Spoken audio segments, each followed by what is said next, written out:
Olá, alunos! Eu sou a professora Kétila, sejam bem-vindos a mais uma videoaula, nossa aula de número 33, que falará sobre os répteis. Na verdade, será uma continuação da nossa aula anterior.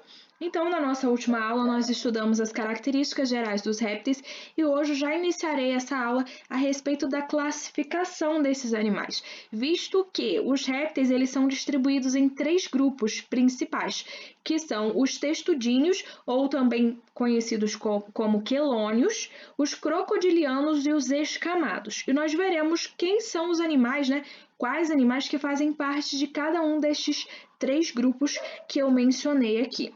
Então vamos começar pelos quelônios. Os quelônios, eles têm carapaça, são animais que têm carapaça. Eles são onívoros, como eu até havia mencionado anteriormente, com vocês. Eles se alimentam, têm uma alimentação mais diversificada, composta por vegetais e carne, e eles não possuem dentes. Eles possuem uma placa óssea na boca. Portanto, eu disse que essa placa óssea, ela pode sim, ajudá-lo a cortar o alimento. Então, de certa forma, ela é bem afiada, ok?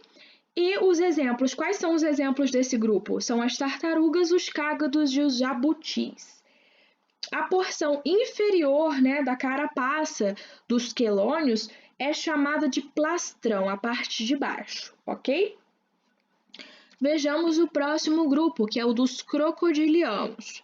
Quem faz parte desse grupo? Os jacarés e os crocodilos são os principais exemplos que nós podemos dar, E esses animais que pertencem a esse grupo, eles têm a cabeça alongada e a cauda comprida e podem viver aí em ambientes aquáticos ou terrestres.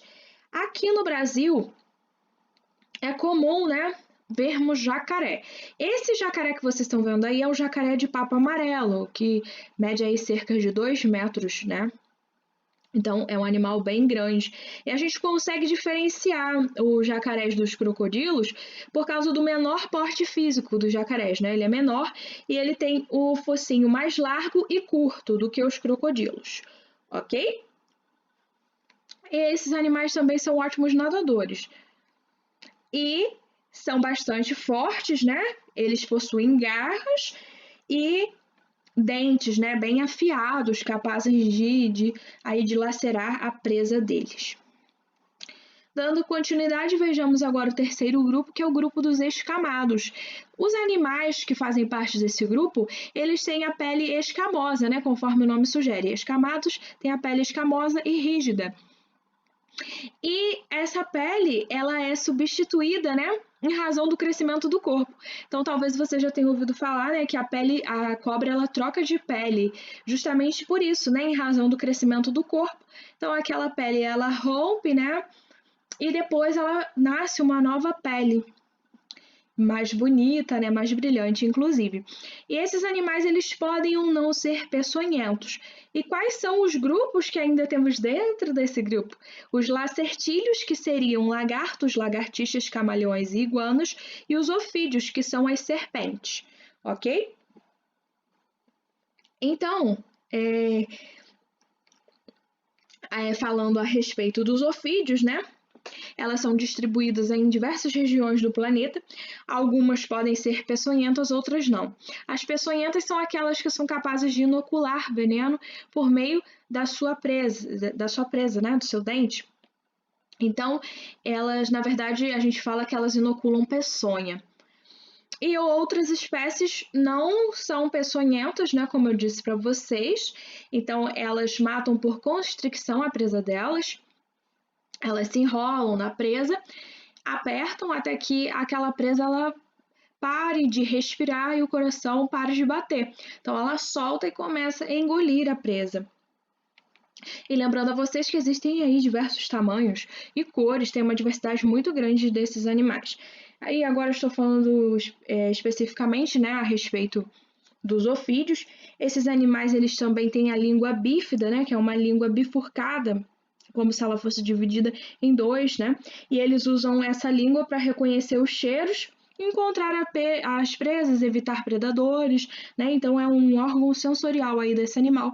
Portanto, Muitos alunos já me perguntaram, professora, por que que a cobra ela sempre fica colocando a língua para fora? É justamente porque é um órgão sensorial dela. Então, ela utiliza para reconhecer os cheiros, para reconhecer o local também. Então, para isso é utilizada, ok? Bem, agora vamos falar de uma forma geral da reprodução dos répteis, ok? Então, os répteis eles apresentam sexos separados, a reprodução ela é sexuada e com fecundação interna. E a maioria dos embriões, conforme nos diz aqui, eles se desenvolvem em ovos com casca. Então, tem várias espécies de serpente, são assim, né? A maioria, na verdade. As tartarugas, né? Cagas, os jabutis nascem também de ovos, né? E a diferença, inclusive, uma diferença evolutiva que a gente viu nos répteis, é que os ovos têm aquela casca mais dura, né? Uma casca calcária, o que não ocorre em anfíbios. Os ovos dos anfíbios são gelatinosos, não possuem essa casca. E essa casca, né, possibilitou aí com que esses animais não percam tanta água, né, não haja desidratação, também confere maior proteção para esses animais. Então, um item bem interessante, né, que já surge aí nos répteis. Dando continuidade agora, vamos ver aqui a importância ecológica de todos os animais que fazem parte desse grupo dos répteis, né? Eles são predadores de muitos animais e isso faz com que haja uma regulação das populações, né? E são, de fato, muito importantes nas teias alimentares. Alguns servem de alimento, outros alimentam-se de outros seres vivos, né? Enfim, então, de toda forma, são muito importantes. E eles também são fontes de toxinas com variadas aplicações. Isso mesmo, porque tem alguns remédios, o captopril, por exemplo, um remédio, talvez você já tenha ouvido falar sobre ele é produzido a partir da peçonha do veneno de uma determinada cobra, né? Uma determinada serpente, que é a jararaca. Então, olha só que interessante. As toxinas, elas podem, né, ter variadas aplicações. É claro que isso passa por um processo longo, né? Até que ela seja transformada em remédio de fato, mas tem diversas aplicações. Depois a gente pode discutir melhor sobre isso. E continuarei falando, inclusive, sobre serpentes peçonhentas e tudo mais, algumas características que nós podemos observar nesses animais na nossa próxima live. Ok? Então, agora façam os exercícios no livro didático, seção atividades, da página 42. Nos vemos na nossa próxima live. Até lá!